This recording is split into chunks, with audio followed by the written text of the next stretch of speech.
Remember golden tickets and endless candy of Willy Wonka and the Chocolate Factory? It once felt like a dream. But behind the sweetness, the cast's real lives unraveled in heartbreaking ways. Their transformations revealed tragedy, whispered rumors, and deaths no one expected. Join us as we uncover who they really were and where life took them in 2026. Gene Wilder as Willy Wonka.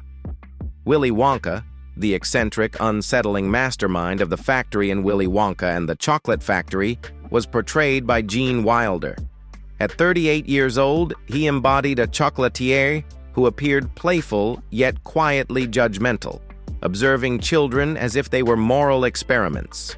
The performance felt gentle on the surface but deeply unsettling underneath. It reshaped the tone of a children's film into something unforgettable. Born Jerome Silberman on June 11, 1933 in Milwaukee, Wisconsin, Wilder grew up in a household ruled by fear and restraint.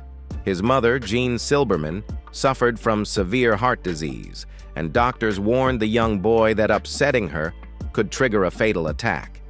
That warning altered his personality forever. He learned to suppress anger and replace it with humor, a survival instinct that later defined his work in films like The Producers and Young Frankenstein. Marriage brought both hope and devastation. After early failed unions with Mary Mercier and Mary Joan Schutz, Wilder found deep love with Gilda Radner, a relationship built on tenderness and shared creativity. Their marriage collapsed into tragedy when Radner was diagnosed with ovarian cancer, a loss that permanently scarred him. Even while collaborating on projects during that period, Wilder carried visible emotional weight, retreating inward after her death. Illness would later follow him personally. In 1999, Wilder was diagnosed with non-Hodgkin lymphoma, a battle he survived after intensive treatment. Years later, Alzheimer's disease began quietly erasing him, though he kept the diagnosis secret to protect the innocence of children who recognized him as Willy Wonka. His final screen recognition came with an Emmy Award for Will and Grace, a gentle farewell rather than a comeback. Sadly, he died at 83 years old on August 29, 2016, from complications of Alzheimer's disease, passing peacefully at his home in Connecticut. He died listening to music, his illness revealed only after his death. His estimated $20 million fortune came from decades of acting, writing, and careful choices. Jack Albertson as Grandpa Joe, the frail yet mischievous grandfather in Willy Wonka and the Chocolate Factory, was played by Jack Albertson. At 64 years old, he presented a character who shifted from bedridden weakness to sudden vitality, embodying hope and contradiction at once. His performance carried warmth, but also quiet irony. It masked a lifetime of physical and emotional endurance. Born Harold Albertson on June 16, 1907, in Malden, Massachusetts, his childhood was defined by abandonment and poverty. Raised in a struggling immigrant family after his father disappeared, Albertson left school early and worked factory jobs, pool halls, and street performances to survive. Comedy became a tool, not a dream.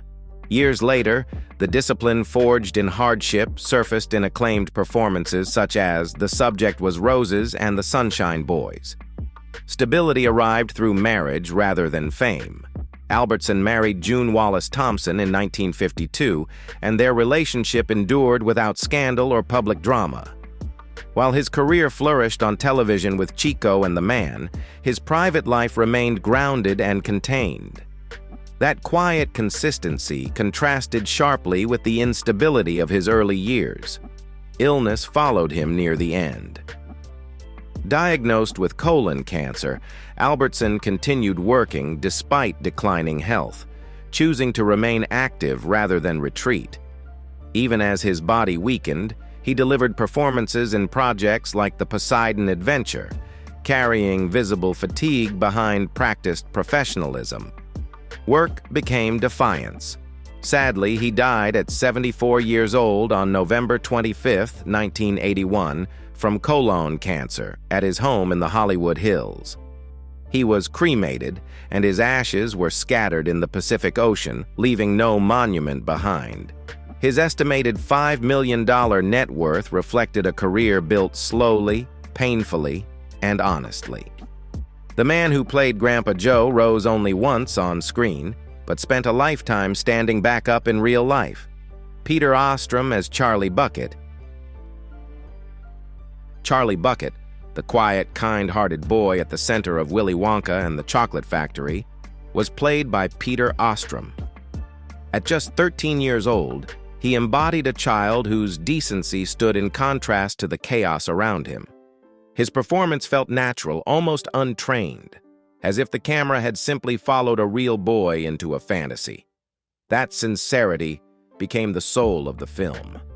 Born Peter Gardner Ostrum on November 1st, 1957 in Dallas, Texas, he was the youngest of 4 children in a family that moved frequently, from Cleveland to Newark, searching for stability rather than stardom. His childhood was mostly ordinary, shaped by school, siblings, and community theater, where he discovered acting through a local children's stage program in Cleveland. Unlike many child performers, his family valued education over fame. That grounding explains why his gentle presence in Willy Wonka never felt forced, even as the film later grew into a cultural phenomenon. Marriage anchored his adult life far from Hollywood. Ostrum married Loretta M. Lepkowski in the late 1980s, and together they raised 2 children, Helenka and Leif, the latter briefly touching the stage himself. While the world continued to see Ostrum as Charlie Bucket, he deliberately chose anonymity, refusing a 3-film contract and turning his back on acting entirely. The choice shocked studios but preserved something rare: control over his own future. After earning a veterinary degree from Cornell University in 1984, Ostrum devoted his life to caring for large animals, particularly horses and dairy cattle. He built a respected career in rural New York, occasionally acknowledging Willy Wonka through interviews and reunions, but never returning to the industry that once claimed him as a child star. Today, Peter Ostrum is 69 years old, living a life defined not by applause, but by purpose. He retired from veterinary practice in 2023, leaving behind decades of steady, unglamorous work. His estimated net worth of around $500,000 comes from veterinary earnings and modest film royalties. Julie Dawn Cole as Veruca, Salt, the demanding, explosive child who wanted everything immediately in Willy Wonka and the Chocolate Factory, was portrayed by Julie Dawn Cole. At 13 years old, she delivered a performance so sharp it permanently etched the phrase, "I want it now," into pop culture. Her portrayal was fearless, precise, and unsettlingly convincing. It turned a spoiled child into an unforgettable symbol of excess. Born on October 26, 1957, in Guildford, Surrey, England, Julie Dawn Cole entered acting early, long before emotional readiness could catch up with opportunity. She trained in London drama schools and performed on stage as a child, learning quickly that auditions meant rejection as often as success. The pressure to be perfect arrived early, shaping a resilience that later carried her through demanding television roles such as Poldark and Angels. Fame did not arrive gently. It arrived fast, loud, and with expectations. Her personal life reflected the strain of growing up in the spotlight. Cole married actor Nick Wilton in 1991, and together they had 2 children before divorcing in 2002. Balancing motherhood with a career that never fully slowed proved emotionally exhausting. Over time, she stepped away from the constant churn of acting, choosing work that allowed healing rather than performance. Instead of illness, her struggle took a quieter form: burnout and emotional fatigue. Cole retrained as a psychotherapist, later working with children and cancer patients, beginning a second career rooted in care rather than cameras. She still embraced her past, writing a memoir titled "I Want It Now," and appearing at conventions, but on her own terms, reframing childhood fame as something to understand rather than relive. Now, Julie Dawn Cole is 69 years old, balancing occasional public appearances with therapeutic work. Her estimated net worth of around $1 million reflects decades split between acting and professional counseling. Denise Nickerson as Violet Beauregard, the relentlessly competitive gum-chewing prodigy in Willy Wonka and the Chocolate Factory, was portrayed by Denise Nickerson. At 14 years old, she embodied a child driven by obsession and pressure, smiling through strain until it literally consumed her. The performance felt energetic, sharp, and unsettlingly real. Violet became an icon not because she won, but because she pushed too far. Born Denise Marie Nickerson on April 1, 1957 in New York City, she entered acting almost before childhood had a chance to settle. Her father, Fred Nickerson, worked as a mail carrier. Her mother, Florence Bickford, was an office worker, grounding the family far from Hollywood privilege. By the late 1960s, she was already carrying adult schedules, joining Dark Shadows in 1968, and absorbing the pressure of long shoots and constant reinvention. That early intensity carried into Willy Wonka and later into television staples like The Electric Company and The Brady Bunch. Marriage arrived young and carried loss. Denise married Rick Keller in 1981, only to lose him 2 years later to a sudden brain aneurysm, a shock that fractured her sense of stability. She later married Mark Willard in 1995. They had a son, Joshua, before divorcing in 1998. The weight of grief and responsibility quietly pulled her away from acting, and she chose privacy over persistence, stepping into ordinary work as a receptionist and office manager. Health struggles followed. In 2018, Denise suffered a severe stroke that left her vulnerable to seizures and repeated hospitalizations. Complications mounted: pneumonia, respiratory distress, while friends and former co-stars rallied around her. Sadly, she died at 62 years old on July 10, 2019, after being removed from life support following pneumonia and a massive seizure. She passed quietly, with family honoring her wishes, leaving behind an estimated $500,000 earned across a short but intense career. Paris Themmen as Mike Teavee. Mike Teavee, the television-obsessed genius who believed the screen mattered more than people in Willy Wonka and the Chocolate Factory, was played by Paris Themmen. At 12 years old, he captured a child swallowed by media, clever yet detached, curious yet cold. His delivery was precise, almost adult. Mike felt less like a joke and more like a warning. Born on June 25, 1959 in Boston, Massachusetts, Paris grew up in a deeply musical household. His mother, Ivana Marburger Themmen, was a respected classical composer. His father, Harold B. Themmen, performed with major orchestras, filling the home with discipline and expectation. Paris entered Broadway early, appearing in Mame and the Rothschilds, learning professionalism before adolescence. By the time Willy Wonka arrived, pressure already felt normal. Marriage later provided balance rather than escape. Paris married Nikki Grillos in 2014, building a life grounded in partnership rather than performance. Unlike many child actors, he consciously stepped away at 14, choosing to be a kid instead of chasing roles. That decision closed doors in Hollywood but opened others far from the camera. That was why Paris earned a BFA from NYU, then entered business, founding Access International, working in real estate, casting, and media consulting. He returned to public view on his own terms, appearing at fan conventions and even competing on Jeopardy, not as a former star, but as a fully formed adult. Today, Paris Themmen is 67 years old, living in Los Angeles with a life that no longer revolves around the screen. His estimated net worth of around $500,000 reflects steady work rather than celebrity excess. The boy who warned us about television chose reality instead, and quietly won by walking away. Michael Bollner as Augustus Gloop. Augustus Gloop, the gluttonous boy whose appetite overwhelms restraint in Willy Wonka and the Chocolate Factory, was portrayed by Michael Bollner. At 12 to 13 years old, he played a child driven by excess, curiosity tipping into danger, innocence swallowed by indulgence. His presence felt grounded and physical, less caricature than consequence.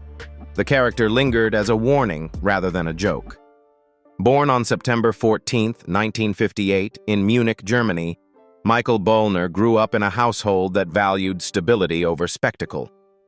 Chosen through a local casting call, he entered an international production filmed largely in his hometown, navigating a set where English was not yet his language. The experience was brief and intense, a sudden collision with global attention. When filming ended, school came first, by design, not by accident. Marriage later added complexity to a life already redirected. Bollner married, became a father, and eventually divorced, learning the quiet pressures of responsibility far from cameras. While the film gained cult status abroad, he lived anonymously at home, building routines that had nothing to do with fame. That distance protected him. Acting ended with Willy Wonka. Adulthood began with numbers. Bollner trained as a tax accountant, opened his own practice in Munich, and worked steadily for decades, returning to the film only through interviews and reunions years later, when he could finally reflect without regret. Today, Michael Bollner is 68 years old, living quietly in Germany after a long professional life outside entertainment. His estimated net worth of about $500,000 comes from accounting work and modest film royalties. The boy pulled into a chocolate river chose solid ground instead and never looked back. Roy Kinnear as Henry Salt. Henry Salt, the blustering father who bankrolls obsession in Willy Wonka and the Chocolate Factory, was played by Roy Kinnear. At 37 years old, he portrayed a man whose money amplified his daughter's entitlement, turning indulgence into spectacle. The performance blended warmth with satire, humor edged by menace. It exposed how excess is taught, not inherited. Born Roy Mitchell Kinnear on January 8, 1934, in Wigan, Lancashire, his childhood carried early loss. His father, a celebrated rugby international, died suddenly when Roy was young, leaving absence where certainty should have been. Education at George Heriot's School and training at RADA followed, but the path into acting was not gentle. Persistence, not privilege, shaped him, eventually leading to distinctive work in films like Help and The Three Musketeers. Marriage grounded him amid a demanding career. In 1970, Kinnear married actress Carmel Cryan, and together they raised 3 children, Rory, Kirsty, and Karina, while he balanced stage, television, and film. He became a familiar, trusted presence, especially in comedy, working repeatedly with director Richard Lester. Success arrived through consistency. However, while filming The Return of the Musketeers in Spain, Kinnear fell from a horse, suffering catastrophic internal injuries. The accident shocked the industry, halting a career still in motion. Work stopped not by choice, but by fate. Sadly, he died at 54 years old on September 20, 1988, after complications from the riding accident the day before. He was buried at East Sheen Cemetery in London, later joined nearby by his daughter Karina, who died decades later. His estimated $2 million estate reflected a lifetime of steady work across film and television. He left abruptly, mid-stride, proof that even the most reliable performers can vanish without warning. Leonard Stone as Sam Beauregard. Sam Beauregard, the indulgent, status-obsessed father who bankrolls his daughter's obsession in Willy Wonka and the Chocolate Factory, was portrayed by Leonard Stone. At 48 years old, he played a man who turned wealth into permission, shielding entitlement behind corporate confidence. His calm authority made Violet's excess feel learned, not accidental. The performance quietly exposed how indulgence is passed down. Born Leonard Steinbach on November 3, 1923 in Salem, Oregon, Stone grew up far from glamour in a disciplined household that valued education and responsibility. He studied speech and drama at Willamette University, graduating with honors, before the world intervened. World War II pulled him into service with the U.S. Navy, where he commanded a minesweeper in Japanese waters, learning order, restraint, and survival long before he ever stepped onto a stage. Marriage brought stability to a life defined by movement. In 1964, Stone married Carol H. Kleinman, and together they raised 4 children, building a private family life while his career unfolded largely in supporting roles. He became a familiar face, rather than a headline name, appearing relentlessly across television, including MASH and Three's Company, earning trust through consistency rather than fame.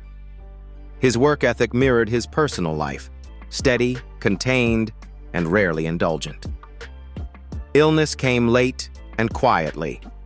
After decades of work across more than 100 television shows and dozens of films, Stone's health declined as he faced cancer. His final years were spent away from sets. Finally, he died on November 2, 2011, at 87 years old, after a brief battle with cancer, passing just 1 day before his birthday. He died in Encinitas, California, leaving behind an estimated $1 million earned through a lifetime of disciplined, often invisible labor. Diana Sowle as Mrs. Bucket. Mrs. Bucket, the gentle, exhausted mother holding her family together in Willy Wonka and the Chocolate Factory, was portrayed by Diana Sowle. At 41 years old, she embodied quiet sacrifice, soft strength, and the ache of endurance. Her presence grounded the film's fantasy in real struggle. She felt less like a character and more like a truth. Born Diana Mae Laumer on June 19, 1930, in Chico, California, she grew up in a modest household shaped by duty and routine. Performance entered her life early through dance and local theater, but her path was never fast or easy. She trained seriously, studied drama, and spent years committed to stage work, even living in Germany for 2 decades, refining her craft far from Hollywood's gaze. By the time Willy Wonka arrived, she carried decades of discipline into a single understated role. Her personal life unfolded mostly offstage. Diana married twice and became a mother and grandmother, balancing family with an acting career that leaned heavily toward theater rather than film. While Willy Wonka became her most recognized role, she never chased celebrity afterward. Instead, she chose stability and service, shaping a life that valued contribution over recognition. After later work, including a brief appearance in Clear and Present Danger and voice acting for Fallout 3, she returned fully to the stage, performing in productions like Sheer Madness well into her later years. Tragically, she died on October 19, 2018, at 88 years old, from natural causes, passing peacefully after a long, full life. Her estimated $500,000 reflected a career built on theater, not stardom. The woman who sang hope into a freezing home left the world quietly, having given warmth without ever asking to be seen. David Batley as Mr. Turkentine. Mr. Turkentine, the weary, sardonic schoolteacher whose sarcasm cuts through childish chaos in Willy Wonka and the Chocolate Factory, was portrayed by David Batley. At 35 to 36 years old, he delivered authority laced with exhaustion, a man already worn down by the world before the children ever spoke. His presence was brief but biting. He felt less like a teacher and more like a warning about burnout. Born David John Batley on November 5, 1935 in Battersea, London, he entered life already fighting his own body. Born with a hole in his heart, David spent much of his early childhood homeschooled and medically monitored, growing up in the shadow of fragility. His father, John Batley, was a Labour MP, exposing him early to public life, debate, and pressure. Illness shaped his inward, dry wit long before comedy became his profession. Marriage brought responsibility, and quiet continuity. Batley married Sarah Hanrahan in 1971, and together they raised 2 daughters, including Zoe S. Batley, who later followed him into acting. While he became known for sharp comedic roles, appearing in Doctor Who, Rutland Weekend Television, and later Kroll, his work life was steady rather than glamorous, built on being reliable. Tragically, David Batley died on January 20, 2003, at 67 years old after suffering a heart attack, the same organ that had defined his life failing him at last. He passed away in Epsom, Surrey, leaving behind an estimated $500,000 earned through decades of steady character work. He made a career out of understatement and exited the same way. Ursula Reit as Mrs. Gloop. Mrs. Gloop, the indulgent, protective mother who enables excess in Willy Wonka and the Chocolate Factory, was portrayed by Ursula Reit. At 57 years old, she embodied maternal overprotection taken to extremes, love tangled with denial. Her performance was subtle, rooted in habit rather than malice. She felt frighteningly real. Born Ursula Reit on March 5, 1914, in Wuppertal, Germany, she grew up in a country repeatedly torn apart by war and reconstruction. Acting became her refuge, a profession she built slowly through German theater and television, long before international audiences ever noticed her. She shared the craft with her brother, actor Carl Schedereit, but remained largely private, shaped by discipline rather than fame.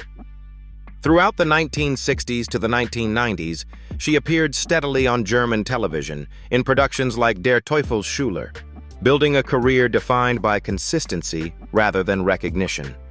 After Willy Wonka, she returned quietly to German screens and later withdrew from acting altogether.